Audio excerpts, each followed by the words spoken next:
Ashama kam jirtu kabajamtoota maatiiwwan miidiyaa Kiiloolee. Guyyaa har'aa odeeffannoowwan gaggabaaboo ta'an tokko tokkoon qabannee isiniif dhiyeessina. Hanga dhuma qophii keenyaatti nu waliin ta'a. Qormaanni biyyoolessa kutaa 12ffaa nagaan akka golubamuuf karoora waloo irratti qooda fudhattoonni mari'atan. Marii kana irrattis ministeera barnootaarraa hooggansi poolisii federaalaa fi naannolee, pirezidaantota yuunivarsiitiiwwanii, hooggansi biiroolee barnoota naannoo hirmaataniiru. Qormaata biyyoolessa kutaa 12ffaa adoolessa 19 bara 2015 buufataalee 202tti kennamu milkeessuuf gamanumaan qophiin gama garaagaraan taasifamaa jiraachuu hooggantoonni eeraniiru. Qajeelfamoonni qormaatichaaf barbaachisanis ibsamaniiru. Muuxannoo bara darbee argame qindeessuunis gufuuwwan turan maqsuuf gamanumaan hojjetamaa akka jiru ministeerri barnootaa beeksiseera.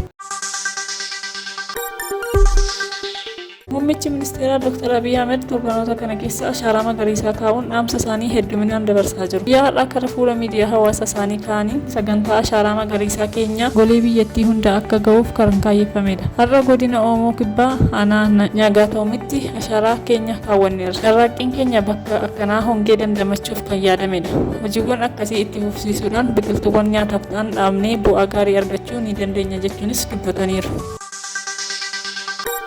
Manni marichaa wixinee labsii baajata 2016 irratti mari'achaa jira. Manni maree bakka bu'oota uummataa yaa'ii idilee 27ffaa bara hojii lammaffaa gaggeessuu eegaleera. Manni marichaa qaboo yaa'ii walga'ii idilee 26ffaa qorachuun raggaasiseera. Manni marichaa wixinee baajata mootummaa federaalaa bara baajata 2016 irratti marii bal'aa gaggeessaa jiraachuus himameera. Egaan dhaggeeffattoota keenya qophii keenya guyyaa har'aa asuma irratti goolabnaa. Turtii gaarii qabaadhaa. Laayik, sheer, sabiskiraayib gochuun nu hordofaa. Galatooma.